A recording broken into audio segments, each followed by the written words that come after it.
श्री कृष्ण गोविंद हरे मुरारी, हे नाथ नारायण वासुदेवा। नमस्कार दोस्तों, मैं हूं ममता तिवारी और आप सभी का स्वागत करती हूं मेरे चैनल ममताज वे में। कैसे हैं आप सब, तो ये बताने के लिए कमेंट बॉक्स में जय माता दी हमेशा की तरह ज़रूर लिखिए। तो चलिए दोस्तों, आज हम इस वीडियो में जानेंगे शरद पूर्णिमा से जुड़ी बहुत सारे महत्वपूर्ण नियम और विधि।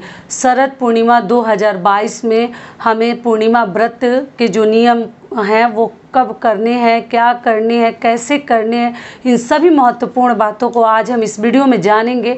तो आप बने रहिए मेरे साथ मेरे चैनल पर। अगर आपको मेरा वीडियो पसंद आता है तो प्लीज़ आप मेरे चैनल को सब्सक्राइब कर दीजिएगा, बेल आइकन को प्रेस कर दीजिएगा, जिससे कि मेरे वीडियो के नए नोटिफिकेशन आप सभी के पास सबसे पहले पहुँचे। तो चलिए शुरू करते हैं और जान लेते हैं सभी महत्वपूर्ण बातें। तो सबसे पहले आपको बता दूं कि शरद पूर्णिमा इस साल 2022 में 9 अक्टूबर को पड़ा है। दिन क्या है? रविवार।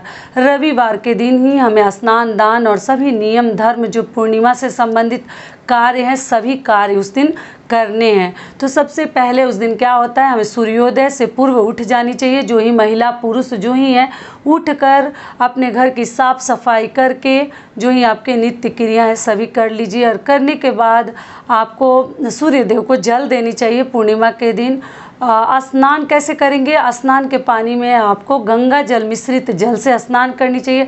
अगर आपके आसपास नदी सरोवर कुछ ऐसा तीर्थ स्थल है, स्नान करने की कोई ऐसी जगह है तो ज़रूर जाकर बाहर ही स्नान करके आए। क्योंकि देखिए, ऐसे तो हर माह में पूर्णिमा तिथि आती है, लेकिन ये सभी पूर्णिमा में सर्वश्रेष्ठ पूर्णिमा का दर्जा इसको दिया गया है, क्योंकि ये पूर्णिमा अश्विन माह के शुक्ल पक्ष में ये पूर्णिमा तिथि पड़ती है।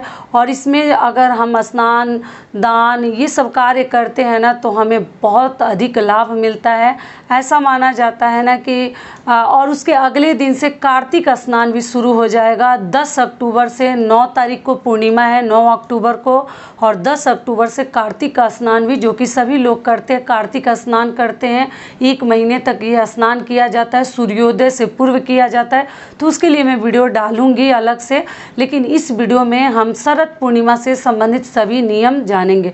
तो सूर्योदय से पूर्व उठकर हमें गंगा जल से स्नान करनी है। कहीं बाहर जा सकते हैं तो वो जाइए, अगर नहीं जा सकते तो घर में गंगा जल मिलाकर आपको स्नान करके सूर्य देव को उस दिन जल देनी चाहिए। पूर्णिमा के दिन हम विष्णु भगवान की पूजा करते हैं। बहुत सारे लोग अपने घर में कथा कहलवाते हैं। श्री सत्यनारायण भगवान की उस दिन कथा सुनना और पढ़ना और कहलवाना अपने घर में बहुत अधिक मतलब शुभ माना जाता है और उत्तम माना जाता है। तो आप लोग चाहें तो अपने घर में कथा जरूर कहलवाइएगा। और खुद से भी चाहे तो आप कथा पढ़ सकते हैं, श्री सत्यनारायण भगवान जी का सुन सकते हैं। क्योंकि मंडप बनाकर चौकी आम की लकड़ी की मिल जाए या जो ही आपके पास है, एक बेदी सा बनाकर चारों कोने पर हम केले का पत्ता लगाकर मंडप बनाते हैं। बीच में चारों को पकड़ के फिर हम रक्षा सूत्र से या पतले कपड़े से, पीला लाल कपड़े से बांधकर मंडप बनाते हैं। उसमें हम विष्णु भगवान को स्थापित करते हैं लाल या पीले कपड़े पर। उसके बाद से हम भोग लगाते हैं, कथा सुनते हैं। कथा में बहुत सारे मतलब फल ये सब चीज़ें तो चढ़ाते हैं, साथ में गेहूं के आटे से बनी हुई बहुत सारी चीज़ें विष्णु भगवान को बहुत अधिक प्रिय है। जैसे कि चूरन हो गया, रोट एक होता है जिसको चूरमा के नाम से भी जानते हैं, यही सब चीज़ें विष्णु भगवान को बहुत अधिक प्रिय है। लड्डू हो गया, पीले चीज़ों का ही चुनाव करें। पीला वस्त्र हो, जनेऊ चढ़ाया जाता है विष्णु भगवान को। अगर आप खुद से उस दिन पूजा करते हैं तो ये सब भी कर सकते हैं। खुद से अगर कथा कहलवाना चाहते हैं तो आप खुद भी कह सकते हैं। अगर कथा कहना चाहते हैं तो, या ब्राह्मण से कहलवाना चाहते हैं तो वो भी आप लोग कर सकते हैं। और पीला वस्त्र भी धारण कर सकते हैं पूजा के दौरान। और पंचामृत भी आप बना सकते हैं। और विष्णु भगवान को तुलसी दल डालकर आपको भोग लगानी चाहिए, शंखनाद करनी चाहिए। और जो ही धूप अगरबत्ती दिखाकर दीप वगैरह प्रज्वलित करके आप विष्णु भगवान की पूजा कर सकते हैं, कलश स्थापित कर सकते हैं। और यही सब कार्य उस दिन हम करते हैं। चंदन का तिलक लगाते हैं, माँ लक्ष्मी जी की भी पूजा करते हैं शरद पूर्णिमा के दिन। और शाम का क्या नियम विधि है, तो सुबह में तो हम विष्णु भगवान की पूजा कर लिए हैं, श्री सत्यनारायण भगवान जी की हम कथा कहलवा लिए। और एक ब्राह्मण को ना उस दिन या तो आप अपने घर घर में भोजन करवाइए। तो कितने ब्राह्मणों को आपको भोजन करवानी है वो आप लोग देख लीजिएगा। और ब्राह्मण को भोजन करवाते हैं, दान दक्षिणा देते हैं, क्योंकि पूर्णिमा तिथि और अमावस्या तिथि दान के लिए सबसे श्रेष्ठ तिथि मानी जाती है। तो इसमें अगर आप चाहें तो ज़रूर दान कीजिए, जो ही चाहे ज़रूरतमंद आदमी को आप लोग दान दे सकते हैं। उसके आगे आपको क्या ध्यान रखनी है कि आप जब पूजा अर्चना हो जाए तो आप अपने घर में चारों तरफ जल का छिड़काव कर दिया जाता है, गंगा जल मिश्रित जल का। जब पूजा में जो ही जल हम रखते हैं उस जल का छिड़काव कर दिया जाता है, हवन कर देते हैं, आरती गाते हैं विष्णु भगवान का और पूजा अर्चना समाप्त करते हैं। आसपास के लोगों को भी आमंत्रित करते हैं, कथा कहलवाते हैं। तब अगर हो सके लोग जरूर अपने घर में शरद पूर्णिमा के दिन कथा कहलवाइए विष्णु भगवान का, हो सके तो, ठीक है। जो पूरे साल नहीं कहलवाते हैं, लेकिन उस दिन अगर शरद पूर्णिमा के दिन भी अगर हम कथा कहलवाएं तो इससे उत्तम कुछ नहीं होगा। बहुत ही शुभ और सुंदर दिन है। ये भी हो गया। तो चलिए अब जान लेते हैं, शरद पूर्णिमा के दिन माता लक्ष्मी जी को हम भोग लगाते हैं।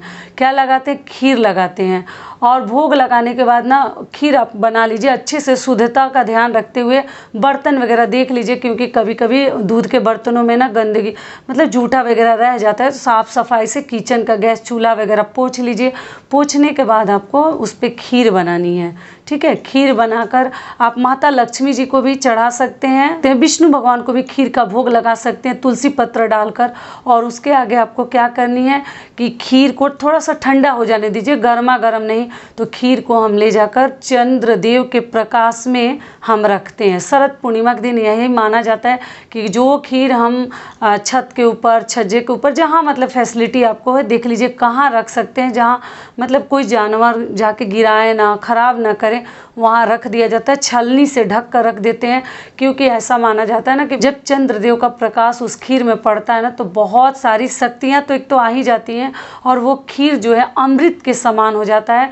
तो घर में जो ही कलह कलेश अशांति ये जैसा माहौल रहता है, तो ऐसा माना जाता है कि उस खीर को हम अगले दिन, क्योंकि वो अमृत जैसा हो जाता है वो खीर, और सब परिवार हमें बैठकर वो सुबह खानी चाहिए। पूरी रात उसको चंद्रदेव के रोशनी के नीचे हमें रख देनी चाहिए। और बारिश का सीज़न है तो थोड़ा सा ढक के रखिए, किसी भी प्रकार से आइडिया लगाकर। अम्ब्रेला से तो ढक देंगे तो फिर प्रकाश नहीं आएगा।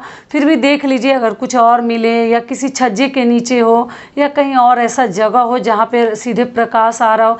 लेकिन अभी तो जैसे ना बादल सा मौसम है, और चंद्रोदय का समय भी 8:30 के बाद ही हो रहा है, क्योंकि क्या हो रहा है ना कि बादल की वजह से चंद्रदेव दिखते नहीं हैं। तो थोड़ा सा समय हो जाने दीजिए, उसके बाद ले जाकर आप लोग खीर रख दीजिएगा, क्योंकि खीर इसमें पक्का रखा जाता है चंद्रदेव की रोशनी में, ठीक है। चंद्रमा के रोशनी में आप लोग खीर बनाकर रख दीजिएगा। तुलसी पत्र जरूर डाल दीजिएगा, क्योंकि विष्णु भगवान को बहुत अधिक प्रिय है। और 9 अक्टूबर को तो हम शरद पूर्णिमा के जो नियम विधि है वो तो हम करेंगे ही। और अगले दिन से कार्तिक स्नान शुरू हो रहा है, तो उसमें भी क्या, क्योंकि विष्णु भगवान जो है सोए रहते हैं। और फिर कार्तिक मास में देवउठनी एकादशी के दिन जब हम माता तुलसी जी के साथ उनका विवाह करते हैं, तो उस दिन वो जगते हैं। तो ये जो मास है ना, कार्तिक महीना, बहुत ही शुभ और सुंदर महीना है हर व्रत के लिए। और विष्णु भगवान, इसके बाद से ना बहुत सारे शादी विवाह लगन सब घर में होने लगते हैं।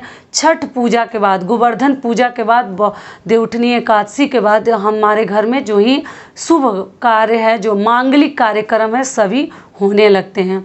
तो आप लोग ऐसे पूछते हैं दीदी नया व्रत उठा सकते हैं इस साल? बिल्कुल उठा सकते हैं, बिल्कुल चिंता मत कीजिए। किसी भी प्रकार का व्रत हो आप लोग 2022 में उठा सकते हैं। लेकिन मांगलिक कार्य जो है ना, हम जो है गोवर्धन पूजा के बाद ही शुरू करते हैं। तो शरद पूर्णिमा के जो नियम विधि थे वो भी मैं बता दी, और कार्तिक स्नान के क्या नियम विधि है उसके लिए कोशिश करूँगी, वीडियो डालूँगी। तो ये शरद पूर्णिमा से संबंधित सारे नियम विधि मैं आपको बता दी। दान दक्षिणा उस दिन पक्का दीजिएगा अपने हाथ से, जहाँ कहीं भी ज़रूरतमंद आदमी हो, या किसी ब्राह्मण को, या कुछ भी आप दान करना चाहते हैं तो आप ज़रूर पूर्णिमा के दिन दान कीजिए, नदी सरोवर में स्नान कीजिए। क्योंकि दान और स्नान का ऐसा माना जाता है ना कि अगर हम दान करते हैं उसका कई गुना हमें अधिक फल मिलता है, अगर हम पूर्णिमा और अमावस्या तिथि को दान करें तो, ठीक है।